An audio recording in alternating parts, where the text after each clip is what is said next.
Boa tarde. O Trilhas da Democracia de hoje e também de amanhã recebe 4 ativistas, 4 militantes, nascidos em Pernambuco, nascidos na Paraíba, nascidos em Alagoas, mas que tiveram a sua atuação política muito vinculada ao Estado de Pernambuco,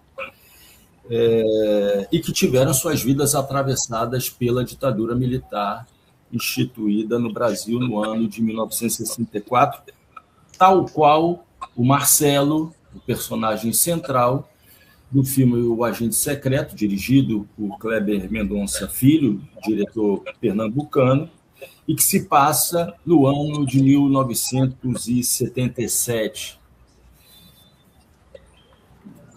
Em primeiro lugar, pela ordem aqui que se encontra na tela, Edivaldo Nunes Cajá. Seja muito bem-vindo, Cajá, mais uma vez ao Trilhas da Democracia. Tudo bem contigo? Tudo bem, estamos juntos. Roberto Arraes, pela primeira vez no Trilhas da Democracia, espero que seja a primeira de outras várias ocasiões. Tudo bem, Roberto? Tudo bem, boa tarde, comunidade, estamos aí, vamos embora. Amparo Araújo, que já participou outras ocasiões do Trilhas da Democracia. Tudo bem, Amparo? Está fechado. Está fechado o teu fone. Deixa eu abrir aqui o microfone de Amparo.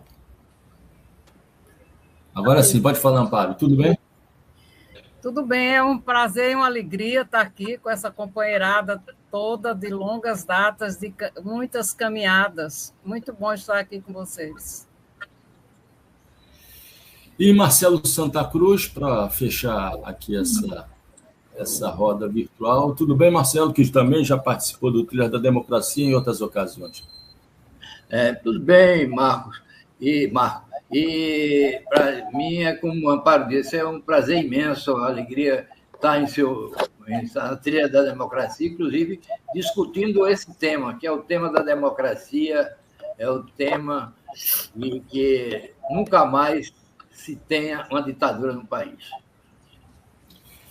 Bom, como vocês perceberam, como a nossa audiência está percebendo, a ideia é trazer para cá 4 personagens reais que poderiam muito bem substituir o Marcelo, que foi o personagem do Wagner Moura, que é candidato também a receber o Oscar de melhor ator, além do filme receber a indicação para o melhor filme internacional, e também esse novo prêmio que é elenco. Então, imaginem que esses 4 ativistas militantes de longa data são, na verdade, possibilidades de outros Marcelos para outros filmes com histórias muito ricas, mas também de muito sofrimento, de muita luta, né, e de muita esperança na transformação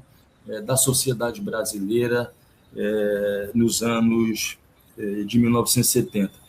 Eu começaria perguntando a você, Amparo, qual é a importância de filmes como Ainda Estou Aqui e O Agente Secreto nesse trabalho árduo de recuperação, de resgate permanente da memória histórica daquele período sombrio da história brasileira, inaugurado em 31 de março, 1º de abril de 1964. Por favor, Amparo.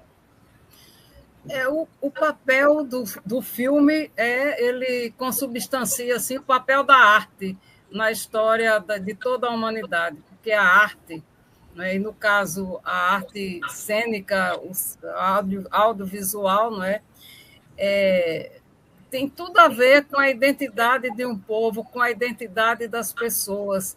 Por esse motivo é que o Ainda Estou Aqui e o Agente Secreto nos toca tanto, porque tem através da arte, a gente revive o que nós vivemos naquela época e tem o poder assim de contagiar as novas gerações que felizmente não viveram aqueles tempos tão sombrios, não é? Joga luz assim sobre a nossa história, sobre a nossa identidade, e cada vez fica mais claro que temos que ter governos que façam investimento em todos os tipos de arte, não só do cinema, mas também do teatro, da literatura, e que a arte ela nos move a todos, todo mundo é um pouco artista, não é?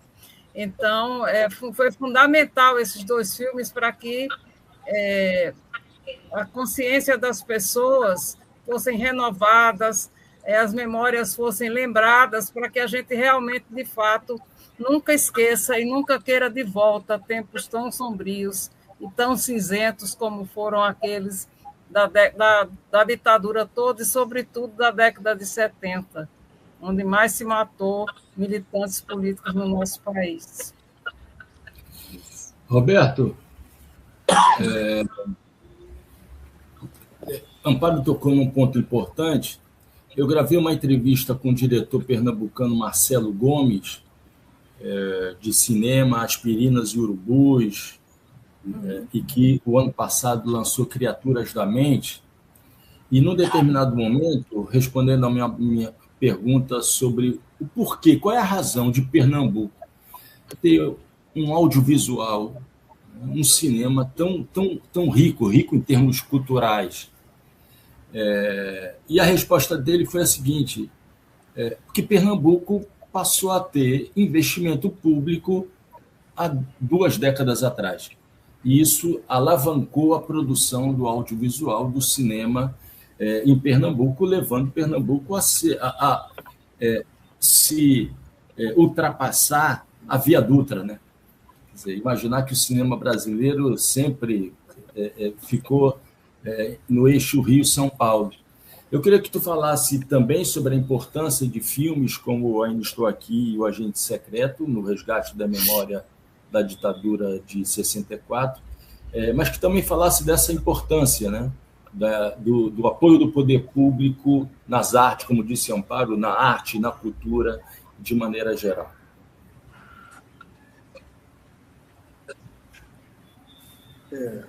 Veja, eu acho que o Amparo tocou uma coisa muito importante, né?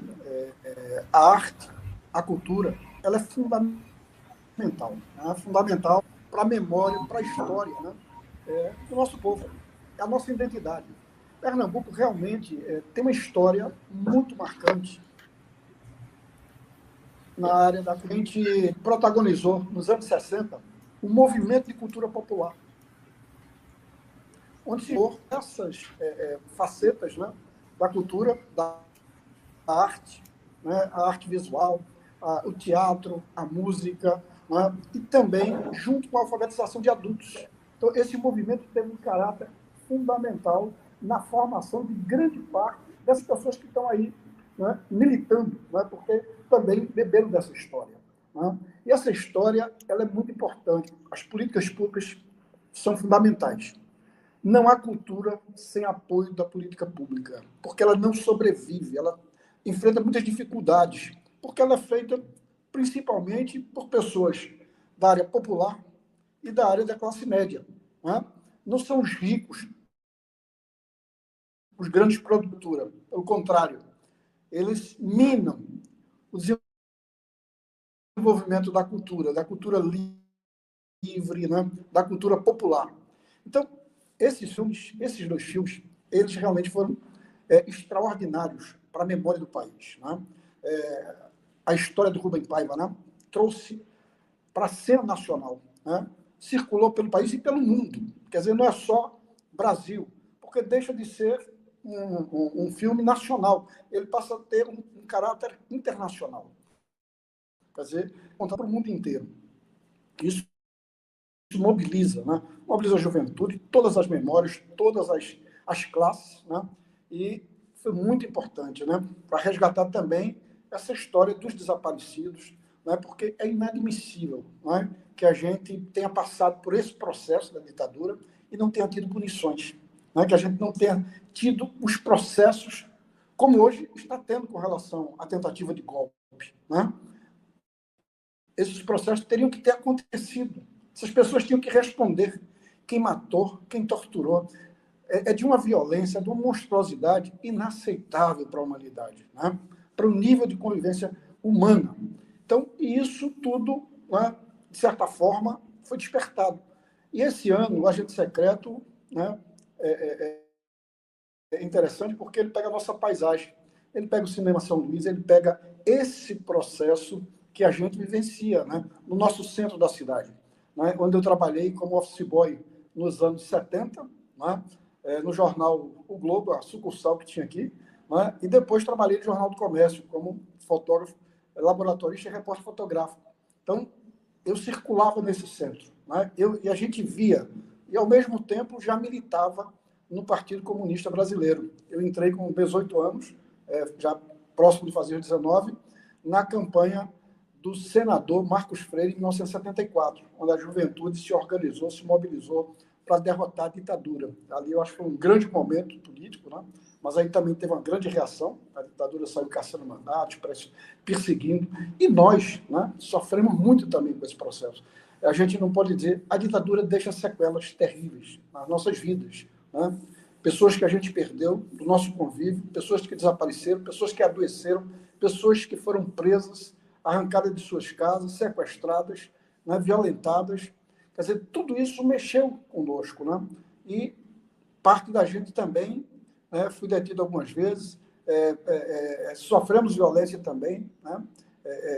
Não só a violência física, mas a violência psicológica, essa pressão o tempo todo, né, tendo que trabalhar na clandestinidade para poder a gente colocar nossas ideias. Então, esses dois filmes são muito bons e, assim, eu acho que a coerência também na direção desses filmes e a escolha também dos atores, né? Atores que têm esse compromisso também com a cultura, atores que têm esse compromisso também com a democracia e na luta que a gente deve permanentemente estabelecer, né, para que a gente lute, né, pela democracia, pelo socialismo, que a gente tenha liberdade de construir as alternativas, de fazer os enfrentamentos necessários para a gente poder transformar essa sociedade. Então, isso, o cinema e a arte, ela tem essa linguagem, né, onde milhões de pessoas hoje estão assistindo, né? E agora com a possibilidade também, porque muitas vezes as pessoas dizem o cinema, Pernambuco realmente cresceu muito, não só no cinema, como também na música, né, nos folguedos, no carnaval, no São João. A gente tem uma expressão cultural com uma diversidade extraordinária, que a gente consegue mostrar toda essa diversidade para o Brasil e para o mundo.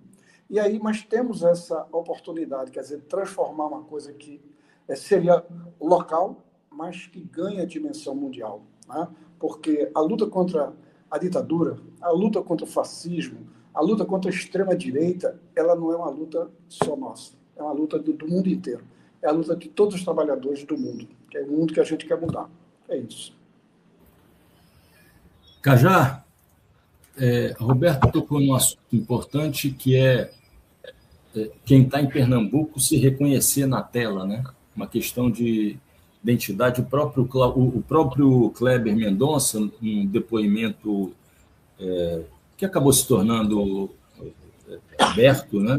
Acho que inicialmente foi enviado para poucas pessoas, ele dizia isso: a primeira vez que eu vi Recife numa tela de cinema foi com o filme do Cláudio Assis, Amarelo Manga.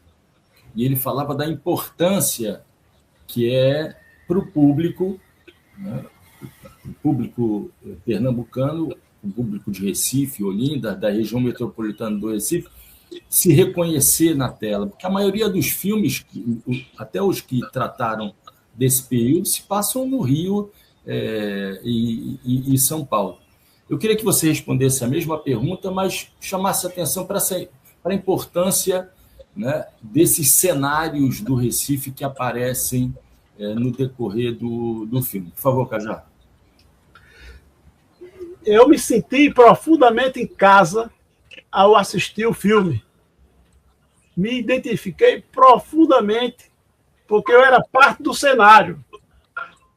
A minha primeira confrontação com a ditadura foi em 67, ainda como secundarista, numa passeata para queimar uma bandeira dos Estados Unidos que vinha sendo desfilado com os proxenetas da ditadura e bajuladores dos Estados Unidos através de uma campanha da Cruzada ABC, da Aliança para o Progresso, que o símbolo era assim, ó. E aí nós fomos para aquela passeata para impedir aquela palhaçada e, de fato, terminou com 12 companheiros presos, mas à noite estava todo mundo solto, a bandeira foi queimada e aquela falsa passeata foi desmantelada.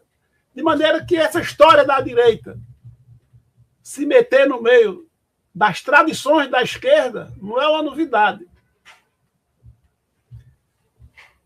E em 77, eu estava na Universidade Federal de Pernambuco. O Kleber Mendonça, que logo é uma geração um pouco antes de mim, ali no CAC, no Centro de Artes, onde tem um curso de arquitetura, comunicações, etc., ele tinha de tudo ali para pegar esse caldo de cultura, de resistência do Recife. Falar de cultura, o Kleber Mendonça tem autoridade, porque ele é da terra de Abelardo da Hora, dos meninos do Recife, das artes plásticas mais rebeldes que eu conheço, que é de Abelardo da Hora. Quer dizer, se montou uma escola de arte, de literatura, de cinema, de teatro, com Ariano Suassuna, o movimento harmônico, de resistência nessa cidade. E eu creio que o que ele fez foi sacar esse cenário da vida real de resistência do Recife. Não foi em outro lugar, foi neste mesmo lugar que tivemos um sexagenário arrastado nas ruas do Recife por combater o golpe. Gregório Bezerra. Foi neste local e neste cenário que abrimos a primeira gestão do DCE da Federal, da Católica, da Rural, exatamente entre 75 e 77. Eu era do departamento, organizamos a eleição do DCE da Federal e eu fiquei organizando a questão da cultura. O Cláudio Assis era um dos coordenadores do nosso departamento de cultura, do DCE, que era aqui no centro do Recife, a Rua do Hospício. Então, tudo que surgia, o DCE tinha um auditório com 300 lugares, era ali o centro da efervescência. O movimento negro unificado nasceu no auditório do DCE. Nós abrimos aquela reunião em 77. Enfim, o Cinema São Luís, quer dizer, hoje é um local por onde passa a memória dessa resistência, da cultura revolucionária do povo do Recife. Anita Paz Barreto, quer dizer, o Germano Coelho, o Abelardo da Hora, o Brenan, quer dizer, se criou uma movimentação nas artes plásticas, na alfabetização popular com Paulo Freire, na literatura, de maneira que toda aquela movimentação que foi freada, golpeada no 1º de abril de 64, logo começou a fazer resistência. Então, o Marcos Freire é a expressão disso. Era um deputado do Grupo Autêntico que foi eleito senador de 74, juntamente com outros 16 estados, que obrigou a ditadura a repensar a próxima eleição para o Senado. Por isso, o pacote de abril, prevendo dos 2 senadores, um ser nomeado pela ditadura, e 6 mais estados foram criados, que eram um distrito, para permitir ali a eleição de senadores biônicos indicados. Então, eu creio que nós vimos assim Pernambuco, como também os inimigos da democracia sempre viram Pernambuco assim. Viram Pernambuco como uma ameaça, quer dizer, ao status quo do capitalismo. Não foi à toa que Eduardo Kennedy saiu dos Estados Unidos e veio para cá, para a Vitória de Santo Antão, para levar um motor de luz para iluminar aquele sítio e apresentar-se aos camponeses como uma figura do bem. Né? Então, eu acho que essa literatura e esse cinema é fruto desse período anterior.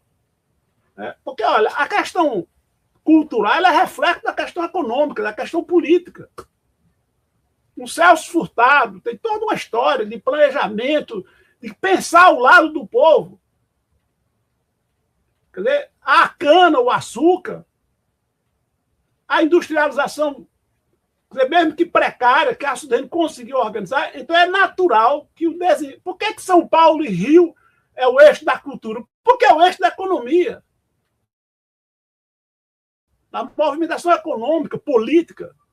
Então eu entendo que Pernambuco, esses documentários, esses filmes que nós temos, o orgulho danado dele, é fruto de todos esses 3, 4 séculos de resistência. Entendeu? Resistência, quer dizer, aos escravocratas, resistência, quer dizer, ao extermínio da cultura dos povos originários, resistência aos 21 anos de ditadura. Creio que já me alonguei, mas só queria dizer que era o natural. E o filme Ainda Estou Aqui, quer dizer, ele é a expressão, e teve a repercussão que teve, porque retrata uma família de classe média, um pai, uma mãe e 5 filhos, que de repente é arrancado da sua casa e não volta mais. E essas massas que foram, eu vi gente, empregadas domésticas, muita gente que foi ao cinema e dizia, rapaz, eu digo, tu nunca ouviu a gente falar disso? Nunca eu vi, mas agora eu vi acontecer. Então eu creio que Ainda Estou Aqui, quer dizer, é de fato uma contribuição, juntamente com a Agência Secreta, a esse trabalho que nós fazemos quer dizer, no miudinho, através do Comitê Memória, Verdade, Justiça, Reparação e Democracia de Pernambuco, para levar na periferia, levar na escola, no sindicato, nas ocupações, a denúncia da ditadura e resgatar a justeza da resistência desse povo por um mundo livre, socialista, por um mundo melhor.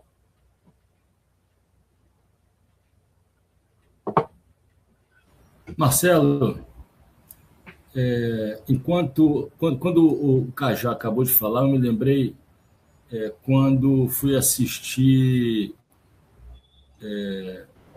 o filme Carandiru. E na saída do cinema, um casal de jovens que estava na minha frente fizeram o seguinte comentário. O menino chegou para mim e falou assim, eu gostei muito do filme, mas eu fiquei com uma dúvida. Isso aconteceu? Né? E quando o Cajá disse, caramba, eu nunca tinha me dado conta disso, isso aconteceu aqui entre nós, né? Marcelo, qual é a sua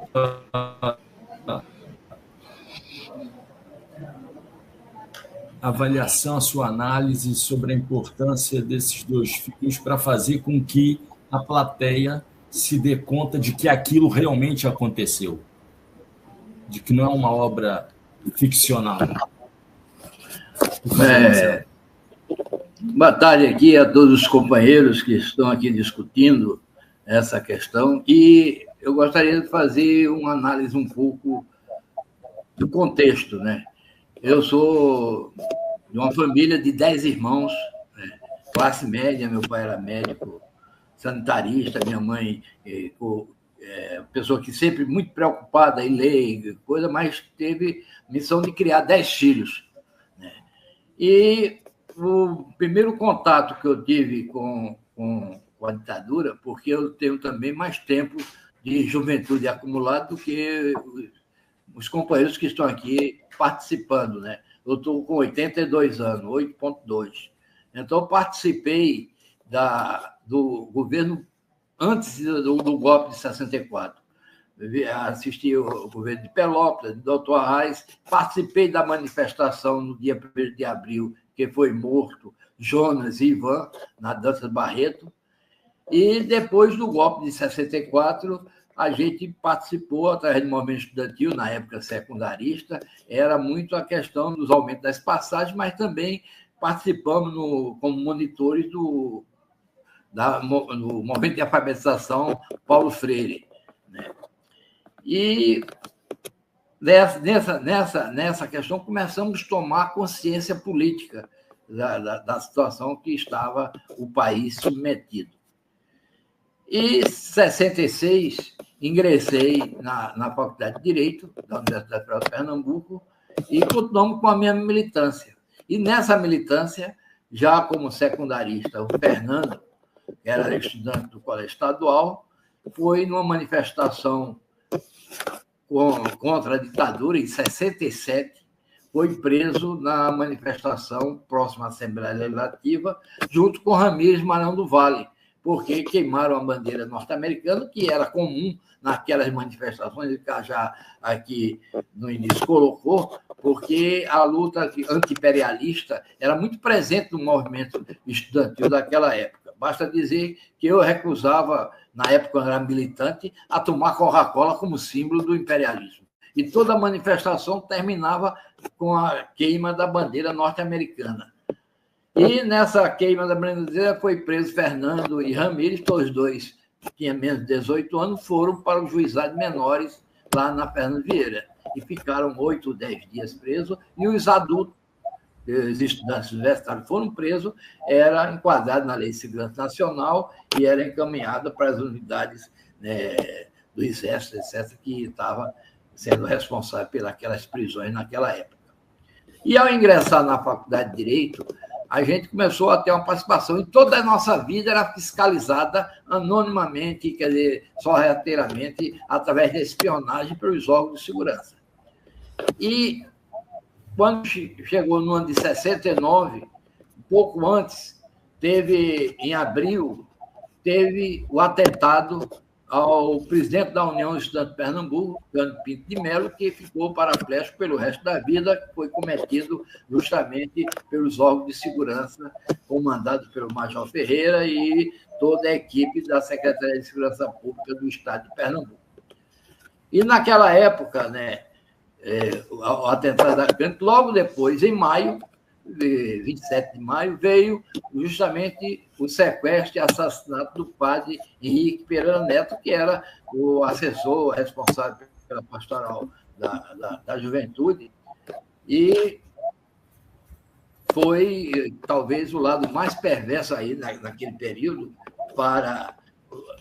Primeiro pegou o presidente da União Estudante de Pernambuco, que era a maior liderança aqui no estado do movimento estudantil. Depois pegou a pessoa mais emblemática, que era justamente o padre Henrique, que representava todo o trabalho que Dom Helder estava fazendo aqui, que foi nomeado arcebispo a partir de 64, e que era conhecido internacionalmente como o grande defensor dos direitos humanos e que denunciava as torturas e os assassinatos. Então, nessa questão, fui expulso pelo 477, proibido de estudar, fui para Portugal, e em Portugal também foi cancelada as matrículas de todos os estudantes que estavam indo para lá, porque era uma ditadura, e com a abertura da Comissão da Verdade, a gente vê que essa história toda que a gente passou, né, essa história toda, ninguém sabe, essa história fica somente entre a gente que participou do movimento e com algumas pessoas que tomaram conhecimento. Mas o grande público, essa história está nas gavetas, né, nas nossas gavetas. E o filme, como Ainda Estou Aqui, e o Agente Secreto, faz com que essa questão toda, que foi vivida pelos familiares, por inúmeras famílias e trabalhadores que foram perseguidos pela ditadura, é levada ao público. E muita gente se coloca naquela situação. Porque o que é que a ditadura colocava em relação a gente? Era que era terrorista, que era assassino, que era isso, aquele outro, que eles estavam defendendo a democracia. 477, uma das acusações, era que eu distribuía panfletos e fazia manifestações contra o regime democrático, que era justamente a ditadura comandada pelos militares. Então, essa era a visão que passava para a situação, para a população. Então, o filme Ainda Estou Aqui e o Agente Secreto retrata toda essa história que a gente viveu, que muita gente não teve conhecimento e que agora passa a ter conhecimento, as pessoas se identificam com o filme, passando, né, assistindo o que é um professor universitário perseguido e ter que sair de um lugar para outro, etc. No final, é todo ele fiscalizado da vida dele, termina sendo assassinado, e o filho dele, que tornou-se um médico aqui de Pernambuco, não sabia, inclusive, a história do pai, porque estava muito pequeno, viu contar, mas não sabia a história que era verdadeira. Agora, há bem pouco tempo, eu, Amparo, e aqui muita gente de Pernambuco, estamos com o caso de João Mendes de Araújo. Essa rapaz foi assassinado, né, pela ditadura em Olinda, e a versão que se colocara para os filhos desse companheiro é que ele havia abandonado a filha, havia abandonado o filho, que a mãe teve que sair com um filho e deixou a filha na casa do avô, porque estaria também vítima da perseguição. E que o pai, né, daquelas crianças, a Nádia, que tinha 3 anos e 6 meses, e o Procópio, que tinha menos de 2 anos, é que o pai era um bandido que havia colocado em risco a segurança da família e que a Nádia havia sido abandonada pela própria mãe, na casa do avô materno. E ela veio totalmente tomar conhecimento agora, há pouco tempo, quando a Comissão Especial de Mortos Desaparecidos veio em Pernambuco fazer um levantamento de quem estaria sido sequestrado, tinha sido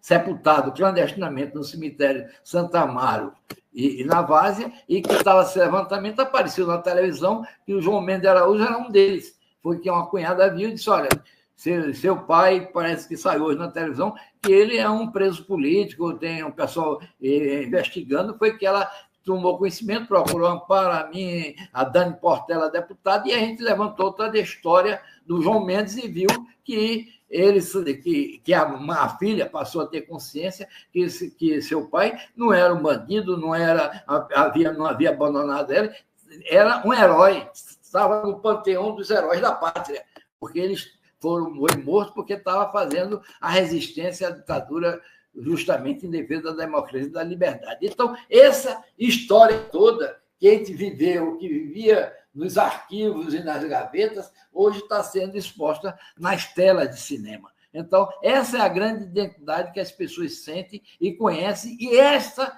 é a importância de filmes dessa natureza.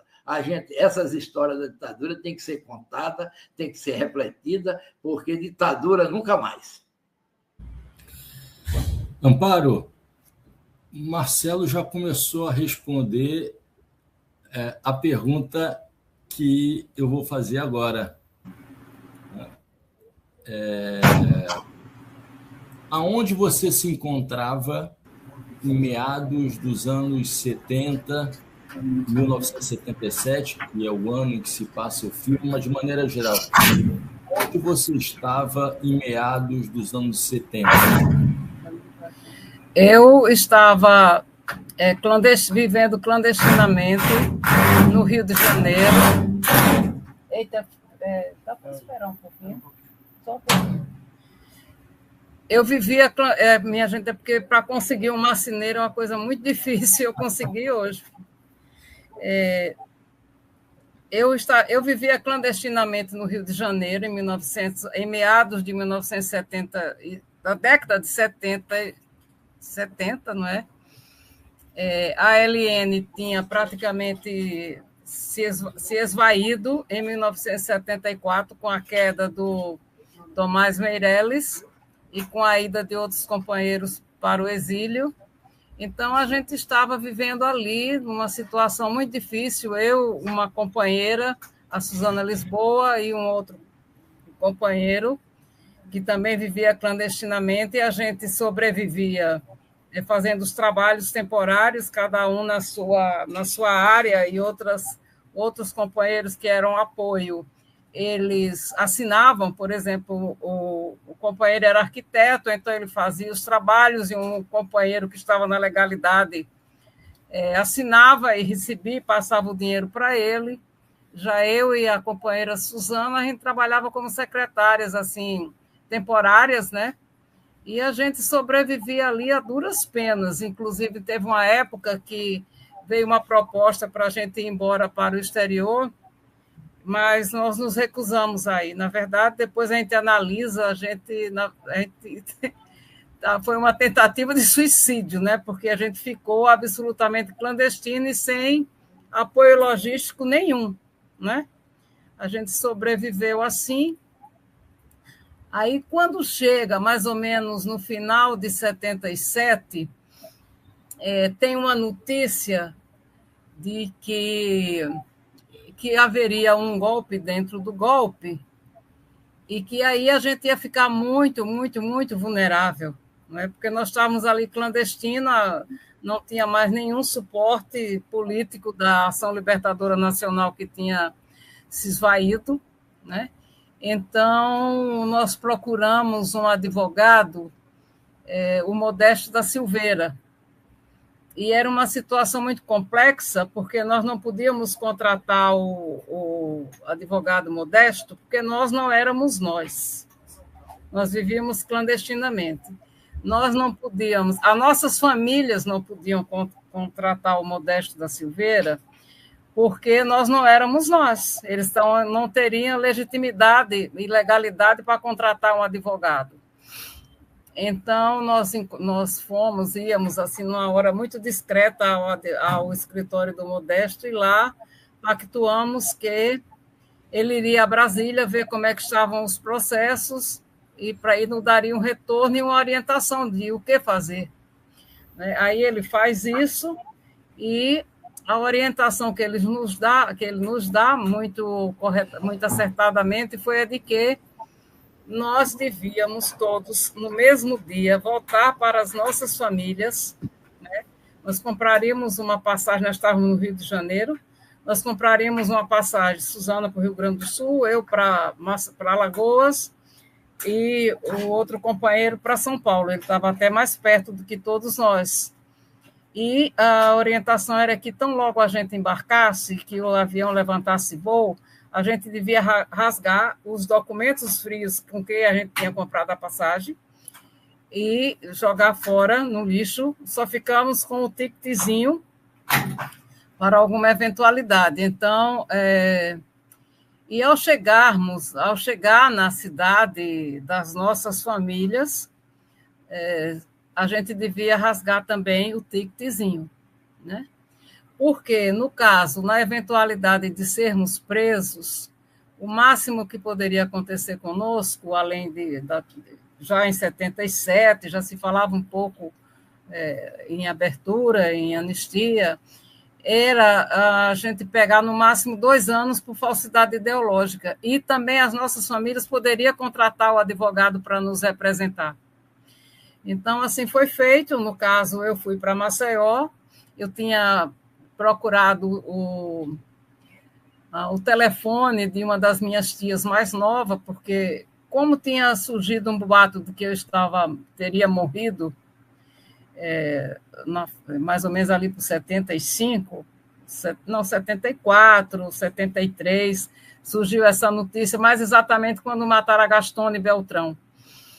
Então, eu cheguei, consegui na lista telefônica o telefone de minha tia, e aí consegui o endereço, né? Porque quando tinha naquela lista telefônica antiga, tinha o telefone e tinha o endereço. Então, eu cheguei no aeroporto de Maceió, peguei um transporte, um táxi, e fui bater na porta da casa dessa minha tia, que levou um leve susto, né? Porque a morta apareceu ali na porta da casa dela. Aí eu expliquei rapidamente, e a primeira coisa que foi feito, que era a primeira providência, era a gente reassumir de imediato a nossa verdadeira identidade. Então, um dos meus tios foi procurar meu pai, e nesse mesmo dia meu pai foi à Palmeira dos Índios tirar uma segunda via da minha certidão de nascimento. Então, no dia seguinte, eu já tinha minha certidão de nascimento, né? Aí consegui encontrar do meu irmão do meio, né? Que estava morando aqui em Recife, mas ele trabalhava na Chesse, e ele estava fazendo um serviço em Maceió. Minha prima conseguiu localizá-lo, aí ele foi para a casa dessa minha tia, e resolvemos que eu viria para Recife com ele. Aí eu já tinha minha certidão de nascimento. Quando eu cheguei aqui em Recife, eu fui até a Secretaria de Segurança Pública, no posto aqui da Avenida Caxangá, que eles tinham ali um posto de identificação, e ali eu tirei a minha carteira de identidade, que eu tenho ela até hoje, né?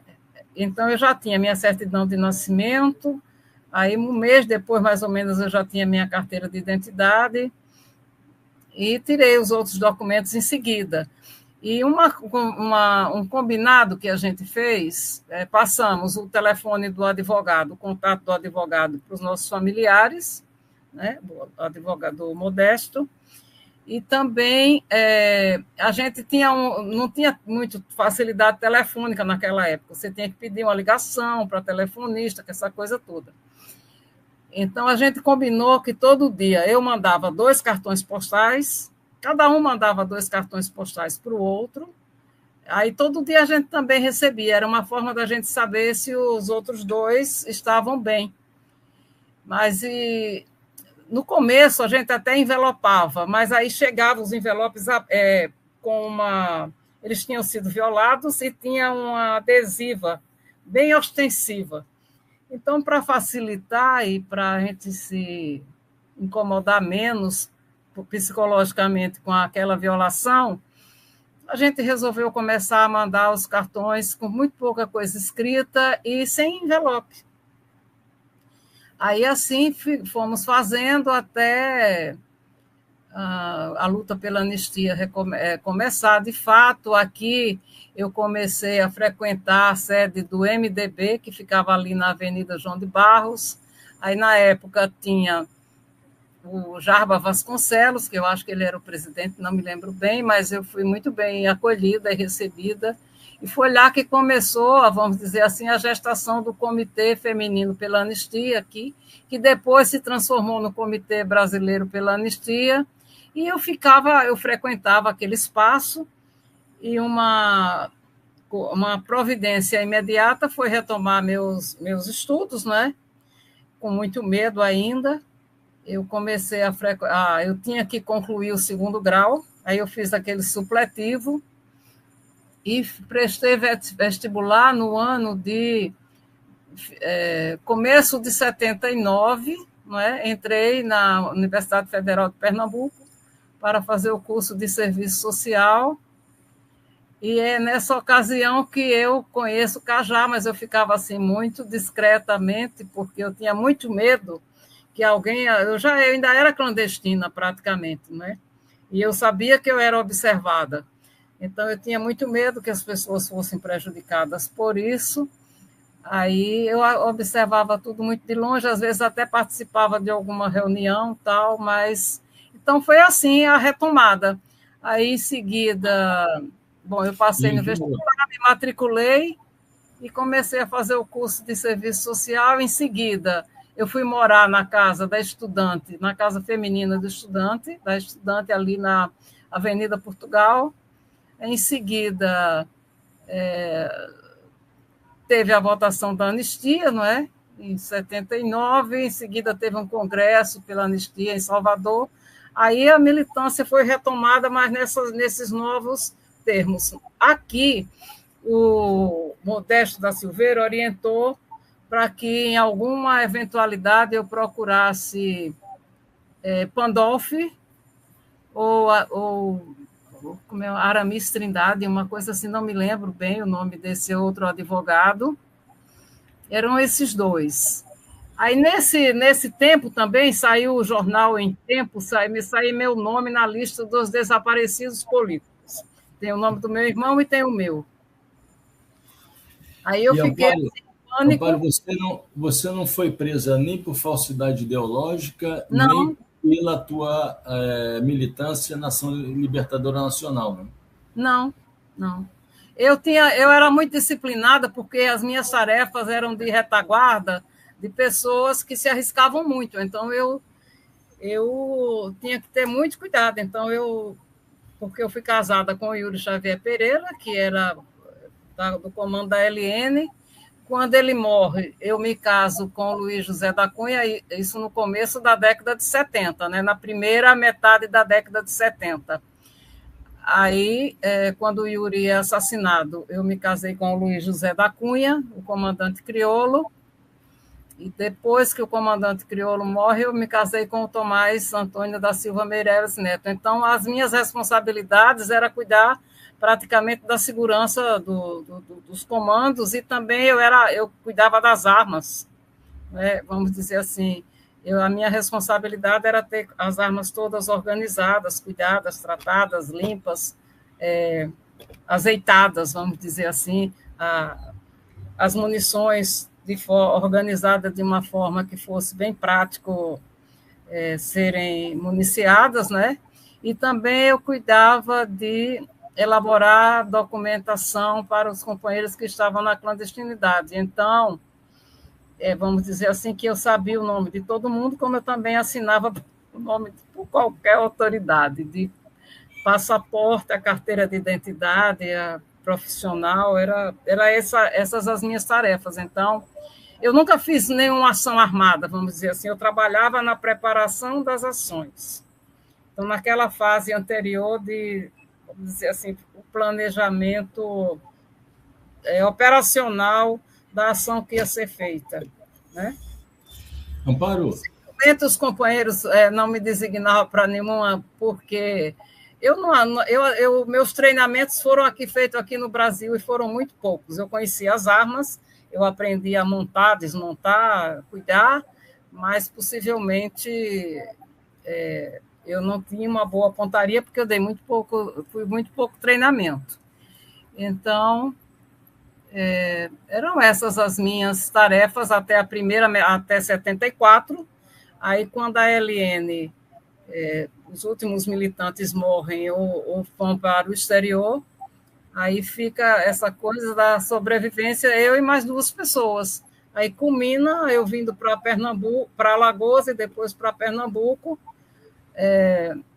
E aqui eu refiz a minha caminhada em outras bases, na militância pelos direitos humanos. Tive alguma militância, muito pouca, no movimento estudantil universitário, seguindo Cajá, e depois na Comissão de Justiça e Paz eu tive alguma vivência sindical na formação. Na época que eu me formei, participei de um concurso público, eu fui trabalhar numa empresa de processamento de dados, no Serviço Federal de Processamento de Dados. Era proibido ter sindicato. Aí nós formamos primeiro a Associação dos Trabalhadores, dos Profissionais de Processamento de Dados, com Jairo Cabral, o Cláudio Ferreira e outros companheiros dessa área. Aí depois a APPD vira sindicato, aí teve muitas greves no Serviço Federal de Processamento de Dados que eu participei, ao mesmo tempo que eu participava da Comissão de Justiça e Paz, e aí chegamos até hoje. E a formação do Tortura Nunca Mais, que é já no final da década de 80. Mas aí tem outra caminhada aí por esse meio, que depois a gente vê. Roberto, onde é que você estava em meados dos anos 70? Onde você estava em 1977, que é o ano em que se passa o Agente Secreto? Por favor. Está fechado o microfone. Espera aí, só um minuto. Abrir. Vai. Não, fecha. Pode ir. Eu estava, em 1977, trabalhando como fotógrafo no Jornal do Comércio, militando no PCB, na clandestinidade, atuando num movimento chamado Terras de Ninguém, em Casa Amarela, onde a gente tinha um trabalho nos morros e nos córregos de Casa Amarela, lutando pela posse e denunciando uma imobiliária e uma família que era dona dos morros da grande Casa Amarela, que era o maior bairro da cidade do Recife. Então, a gente tinha reuniões todos os sábados, e a gente construiu, a partir de 74, 75, a gente construiu essa comissão coordenadora, e nos juntamos também com a Igreja Progressista, com o padre Reginaldo Veloso, na época, né? Padre Geraldo, que era do Morro da Conceição, depois foi para o Cabo. Padre Reginaldo, na época, era da Macaxeira, que era uma vila operária, né? Da fábrica da Macaxeira, uma fábrica de tecelagem. Então, a gente aí eu já com, vamos dizer assim, o pessoal da velha guarda do partido, né, do PCB, junto com a igreja, a gente construiu esse movimento. Um movimento muito forte. Mas, ao mesmo tempo, demandava para mim a tarefa também no movimento estudantil, porque eu estava estudando psicologia na época, numa escola privada, a Besuda, mas atuava já junto com Cajá, Orlando Mindelo, Alzira. A gente tinha as relações, né, no movimento entre as esquerdas, onde a gente se encontrava, onde a gente fazia frente contra a ditadura. Né?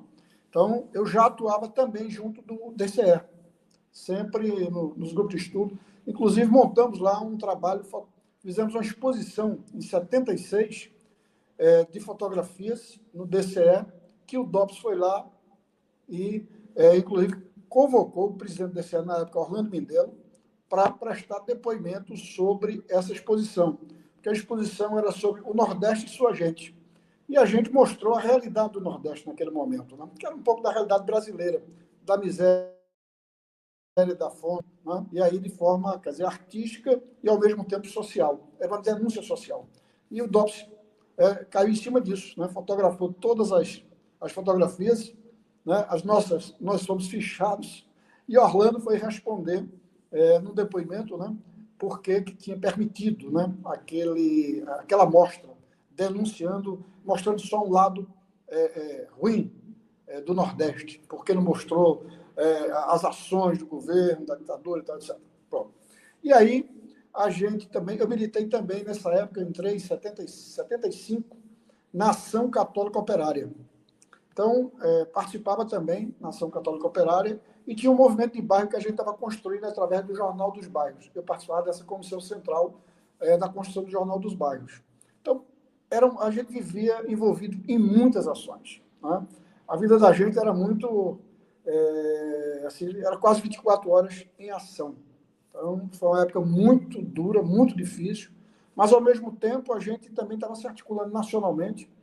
Você vê, em 76 e 77, eu já fui para o Rio de Janeiro de ônibus, para um encontro de estudantes ligado à nossa organização, ao PCB, para discutir a reorganização da UNE.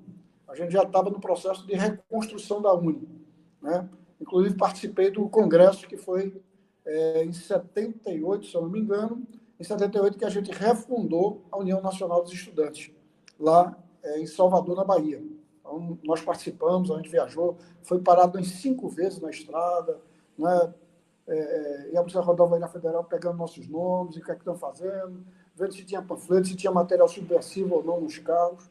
Então, essa era a nossa vida naquele momento. Né? E é isso, é esse cenário de Pernambuco. Pernambuco tinha um movimento de esquerda muito forte, né? Tinha diversas organizações, né? Militantes. Claro, a gente tinha as divergências, mas a gente buscava sempre construir as nossas convergências políticas, né? Tentar afinar um pouco, principalmente mobilizando contra a luta contra a ditadura. Né? Então, denunciando as prisões, denunciando as perseguições, enfrentando na universidade, né, a pressão contra a organização dos diretórios, porque o Diretório Central do Estudante foi construído, inclusive, a gente chamava um diretório, quer dizer, livre, né? E a gente começou a construir, vamos dizer, eu em 70 já... Depois eu saí da universidade, abandonei a psicologia por conta do processo político mesmo, e fui estudar na Universidade Federal, fazendo ciências sociais, onde, inclusive, Cajá era também estudante. Né? Luzimar, né? Tinham outras pessoas que também... E a gente reconstruiu o diretório acadêmico, que até então estava fechado, desde a ditadura. Então, nós reconstruímos o diretório acadêmico, no qual eu fui vice-presidente. E no MDB a gente atuava também do ponto de vista legal. Por quê? Porque a gente fazia atuação política também nos espaços legais. Isso é uma forma também de garantir a nossa segurança. Quanto mais envolvido a gente estava nos movimentos de massa, mais a gente poderia garantir a nossa segurança política, ou pelo menos, na hora de uma prisão, na hora do sequestro, as denúncias, né, seriam mais fortes. Né? Então, isso também nos fortalecia. Então, por isso também a gente se envolvia o máximo nas atividades. Onde a gente estava fazendo alguma coisa. Se a gente estava na universidade, a gente fazia alguma coisa. Às vezes não era ação prioritária. Minha ação prioritária era na comunidade, lá em Casa Amarela, onde eu morava, onde a gente atuava. Mas termina sendo na hora que eu estou na universidade, também a gente é chamado para participar, para ajudar a reconstruir. Aí peguei a vice-presidência, Luzimar era presidente, uma grande companheira também de luta, né, que era de outra organização, mas a gente fez a composição entre as organizações de esquerda para compor esse diretório. E no MDB, nós criamos em 76, já para 77, criamos o setor jovem do MDB, onde o partido, quer dizer, o PCB tinha, vamos dizer assim, mais força, né? Inclusive, fui vice-presidente estadual. Na época foi também Paulo Rezende, era o presidente, eu fui o vice, e Raul Jungmann era o secretário. Acho que foi quando o Raul Jungmann atuou, né, nesse momento da juventude no PCB. Depois ele sai, vai para o PPS e tomou outros caminhos, né, para a cidadania, não sei para onde, não sei o quê, PSDB, e toma outro rumo. Mas, nesse momento, ele estava lá, né? O pai dele, inclusive, era foragido de Pernambuco, o pai dele era do Sindicato dos Jornalistas, em 64. Né? Eu conheci em São Paulo, em 76, quando foi para o Encontro Nacional em Ribeirão Preto, de estudantes de psicologia, onde a gente estava se rearticulando também para discutir a UNE. E aí encontrei e conheci o pai dele, que saiu daqui foragido, porque o processo dele estava muito pesado. Disseram para ele, um cara da polícia que era amigo dele, que jogava cartas, e disse para ele, ó, se você entrar na Secretaria de Segurança aí para ver o seu processo, você não sai. Você pegou um mimeógrafo, andou espalhando movimento de resistência, né, dos jornalistas, dos intelectuais contra a ditadura. Então, tudo isso aí já está lá denunciado. O cara disse para ele, então, dê a volta, vá-se embora daqui, desapareça. Não volte mais nem para casa.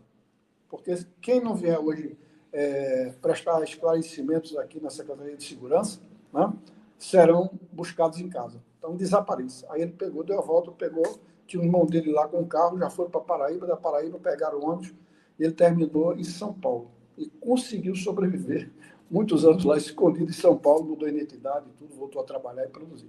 Então, muita gente também saía daqui para São Paulo para poder se esconder. Miguel Batista também, que foi vereador no Recife, terminou morando em São Paulo também, na clandestinidade, semi-clandestinidade. Ele conseguiu depois fugir, se esconder e desenvolver o seu trabalho e sobreviver. Então, muita gente saía, né, para outros estados, porque não havia ainda vamos dizer assim, esse sistema integrado de informações de todas as polícias. Né? Então, isso muitas vezes conseguia. Né? Então, eu estava nesse momento, nessa luta, né, como fotógrafo, quer dizer, a minha arte, né? Depois abandonei, quer dizer, a psicologia, mas fui fazer ciências sociais, mas também terminei abandonando, quer dizer, por conta do mandato parlamentar em 83, e tentei voltar em 89 à Universidade Federal, disse, você está jubilado. Não me permitiu, eu tive que fazer vestibular e terminei meus estudos já com 36 anos de idade, né, na universidade, porque não tive essa oportunidade de voltar, porque a universidade não permitiu. Mesmo eu dizendo, explicando que tinha um mandato parlamentar, não aceitou. Né? Eu fui jubilado, jubilado. Mas são as contingências também, né? O processo que a gente vive. São também parte das nossas escolhas. Roberto, a gente vai precisar terminar esse programa de hoje e a gente retoma amanhã a tua experiência no exercício do mandato parlamentar. E a gente ainda tem Cajá para ouvir e também Marcelo Santa Cruz para falar sobre um momento muito particular da vida dele, da vida da família dele, que foi o desaparecimento do seu irmão Fernando Santa Cruz. O Trilhas de sábado acaba agora, mas a gente retorna com os mesmos convidados amanhã às 15 horas. Não percam.